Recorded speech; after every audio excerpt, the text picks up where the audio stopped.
Hello everyone, welcome to another interesting session on P5.JS. We are going to do something today with push, pop, translate and rotate. We will learn all these functions. So this is the program that we are going to do today. Here we can see there is one single square that is rotating. If I pull this tracker, I will start seeing another square which revolves around itself while rotating around the big square, almost like a sun and a moon. And if I pull this tracker one more, I will start seeing another square which rotates around the earth, almost like a moon. So sun, earth and moon. And this is flexible enough such so I can drag this slider all the way up to see more objects rotating among themselves while rotating around the bigger objects. So this should be interesting one. Let's see how we can do it. So I've created a simple canvas here which is of size 400 and now we have our draw function. Let's start by setting our background to some value.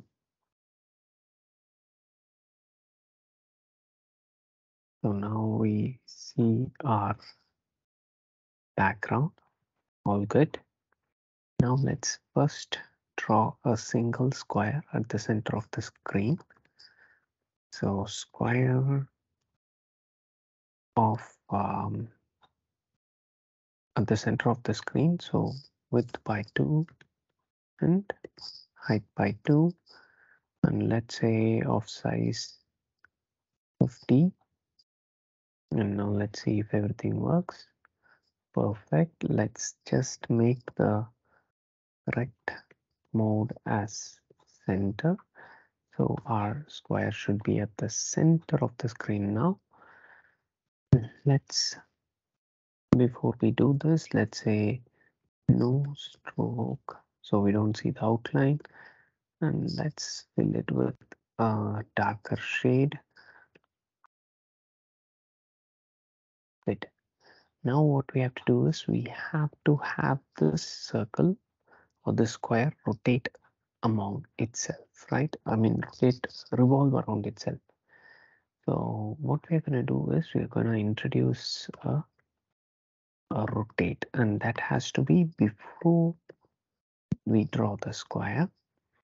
So let's say let's rotate with the frame count, and now we see our square is rotating. But the problem is whenever we do a rotate, all rotate always happens around the point 0, 0. So since 0, 0 is here, the square is rotating around that point. So in order to avoid this, what we have to do is we have to translate the whole canvas to width by 2, height by 2. So what this does is this will move the point 0, 0 to this point. So now width by 2, height by 2 is the 0, 0 point. So we moved the point 0, 0. So that means now we should draw the square at the point 0, 0. So now let's see what happens. Perfect.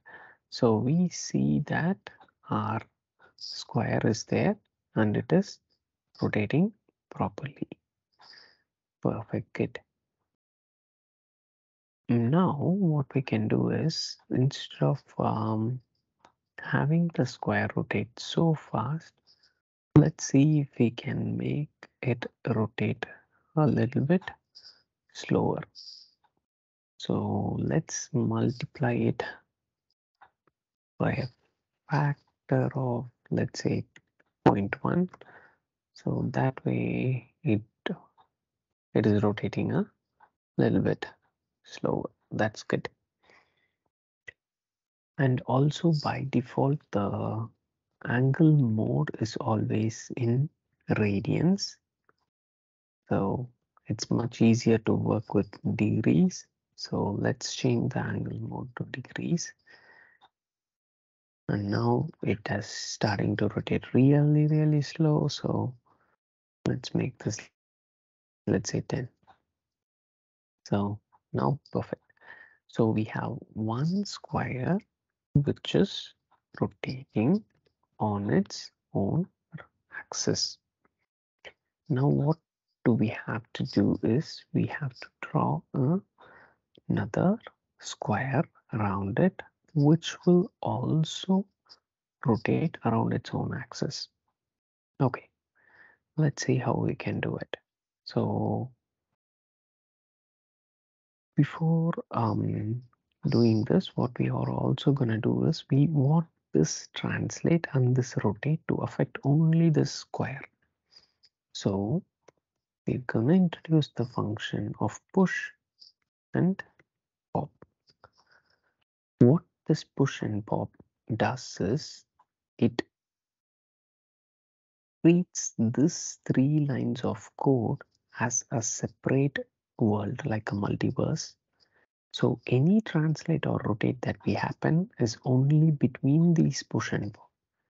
Any other square that I draw, let's say, will not be affected. So this square, even though I'm drawing at the same position 0, 0 with the size 50, it is right here because this translate effect is not affecting this square. So that's what this push and pop takes care of. Now what we can do is let's move this code into a function. So we're gonna call this draw object. And let's just simply call this function here. So everything should still work the same. Good. Now what we're going to do is we are going to introduce some parameters for this function. The width, the height, and let's say the size. So instead of calculating the width and height here, we are just gonna use whatever width and height is passed.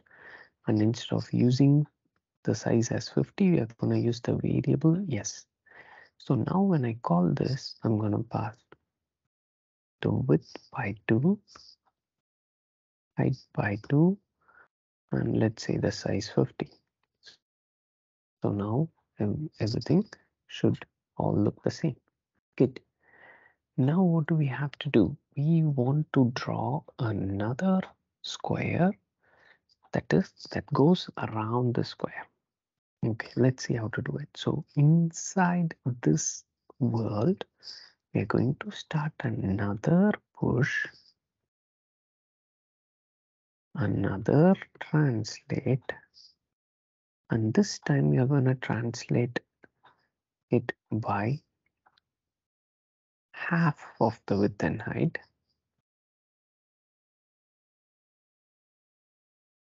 And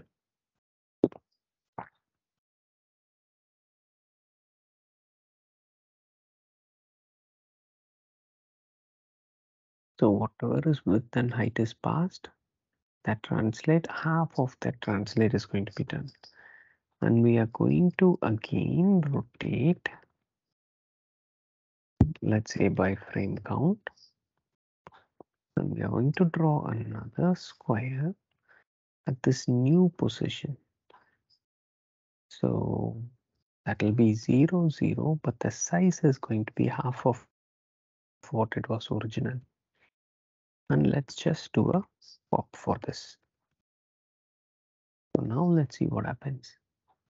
So we start to see another square that while revolving around itself, it's also rotating around the original square. And now we start to see the pattern here. This one also has a translate, a rotate, and a square, and a push and a pop. So how about we make this recursive? So after drawing the original square, we are going to call the same function out, but with half the width, half the height, and half the size. But now we run into the problem of the recursion never ending. So we need some condition to make the recursion end. How about if the width becomes, let's say, less than 50? So anything that is too small, I don't want to draw. Or we could also introduce a new variable called the count. How many objects do I want to draw?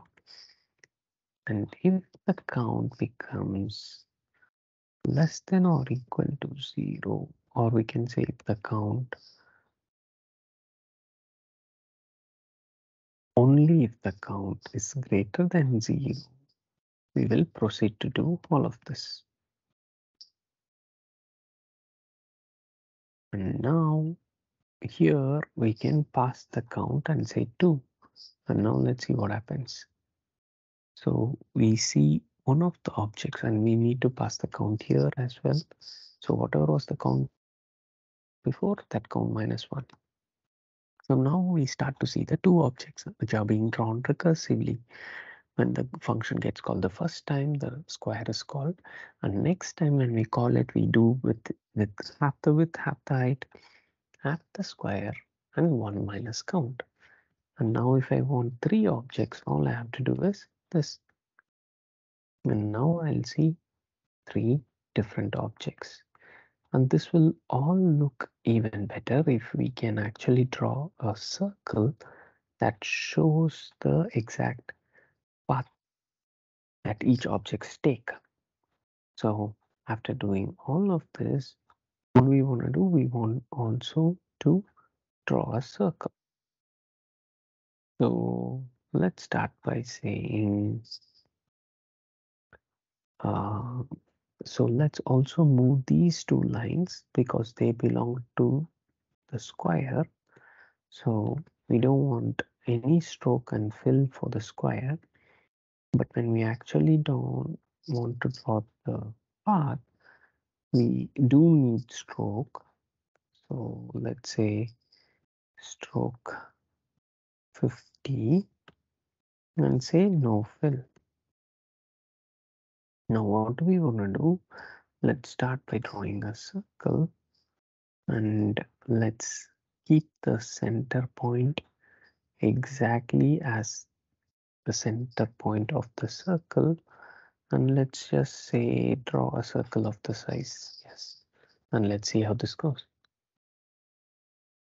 So circle 0, 0, S. Now let's see what we missed. Let's open this in a new tab. Go to inspect.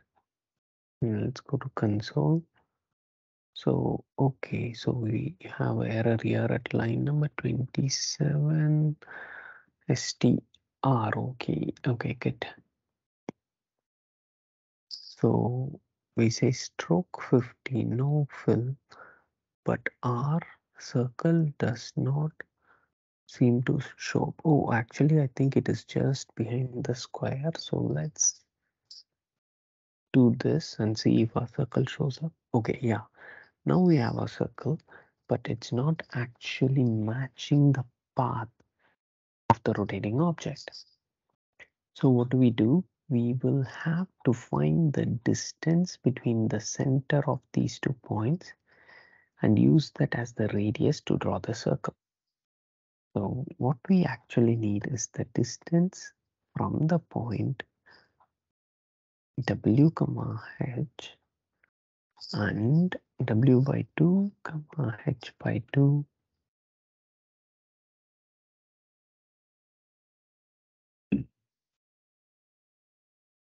and let's see if that works, times 2.